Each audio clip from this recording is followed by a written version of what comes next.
महाराष्ट्र सरकार में मंत्री और एनसीपी नेता नवाब मलिक ने एनसीबी के जोनल डायरेक्टर समीर वानखेड़े पर एक और बड़ा आरोप लगाया है। मलिक ने 4 पेज की चिट्ठी जारी करते हुए आरोप लगाया है कि पिछले 1 साल में एनसीबी के 26 ऐसे केसों का खुलासा किया है जिसमें समीर वानखेड़े ने अपने अधिकारियों के साथ मिलकर कथित तौर पर वसूली की थी। इस चिट्ठी में दिल्ली पुलिस के कमिश्नर और तत्कालीन एनसीबी के डीजी राकेश अस्थाना का नाम भी शामिल है।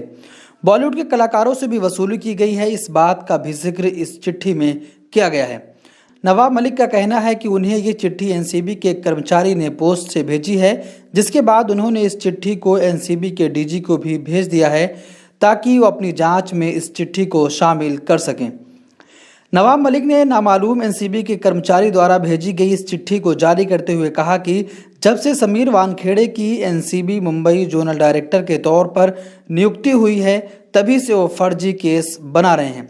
नवाब मलिक ने चिट्ठी जारी करते हुए दावा किया है कि जब नारकोटिक्स कंट्रोल ब्यूरो के डायरेक्टर जनरल राकेश अस्थाना थे तो उन्होंने मनपसंद के अधिकारी को सुशांत सिंह राजपूत ड्रग्स मामले की जांच करने के लिए एसआईटी का चीफ बनाकर मुंबई भेजा था। इसके साथ ही समीर वानखेड़े को भी गृह मंत्री अमित शाह से कहकर मुंबई जोन का जोनल डायरेक्टर बना दिया गया था।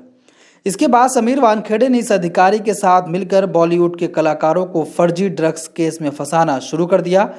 इस चिट्ठी में वानखेड़े पर यह भी आरोप लगाया गया कि फिल्मी कलाकारों से केस रजिस्टर करने के बाद उनसे करोड़ों रुपए की उगाही भी की गई है।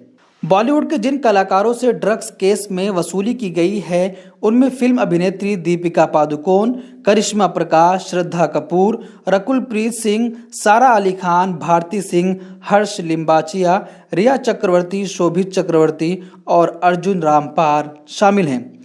इसमें बताया गया है कि वकील समीर वानखेड़े का दोस्त है और एनसीबी कार्यालय में बगैर रोक टोक के आता जाता रहता है। इस चिट्ठी में समीर वानखेड़े पर यह भी आरोप लगा है कि समीर बॉलीवुड के जिस भी कलाकार को पकड़ते थे तो उनसे इसको अपना वकील करने को भी कहा जाता था। नवाब मलिक ने उस चिट्ठी को ट्वीट किया है। इस चिट्ठी में यह भी आरोप लगाया गया है कि समीर वानखेड़े हमेशा मीडिया में अपनी खबर छपवाने के लिए बेगुनाह लोगों को झूठे केस में फंसाता था। झूठे केस में फंसाने के लिए समीर वानखेड़े ने अपनी एक अलग टीम बना रखी थी जिसमें एनसीबी के कई अधिकारी और कर्मचारी शामिल थे। इस चिट्ठी में यह भी आरोप लगाया गया है कि अगर आरोपी के पास कम मात्रा में ड्रग्स मिलता था तो ज़्यादा मात्रा में ड्रग्स दिखाकर केस को मजबूत बना दिया जाता था ताकि आरोपी को जमानत ना मिल सके और वो जेल में ही रहे। समीर वानखेड़े पर यह भी आरोप लगाया गया है कि उसके कुछ गुर्गे उसे ड्रग्स भी मुहैया कराते थे ताकि पकड़े गए आरोपियों पर झूठे केस में ड्रग्स रखा जा सके। हमारी वीडियोस देखने के लिए बेहद शुक्रिया। मिल्लत टाइम्स की खबरें पढ़ने, सुनने और देखने के लिए गूगल प्ले स्टोर से ऐप डाउनलोड करें। यहां आप उंगली की क्लिक में पढ़ सकते हैं 4 ज़बानों में न्यूज़, उर्दू, हिंदी, अंग्रेजी, बांग्ला। आप ऐप पर मिल्लत टाइम्स की वीडियोस भी देख सकते हैं। अगर आप YouTube पर देख रहे हैं तो रेड बटन को दबाकर चैनल को सब्सक्राइब करें और बेल आइकन ज़रूर दबाएं।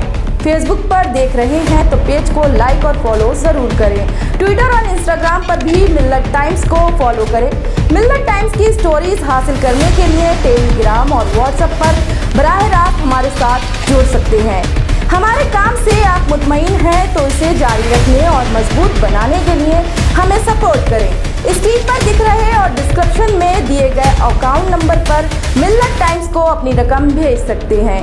अगर आपके इलाके का कोई मामला है, आपकी मसाइल को मीडिया में जगह नहीं दी जा रही है तो हमें ईमेल करें या व्हाट्सएप पर मैसेज करें, हम उठाएंगे आपकी आवाज़। मिल्लत टाइम्स मतलब मजलूमों की आवाज़, नफरत के खिलाफ जंग, फर्जी खबरों से निजात। www.millattimes.com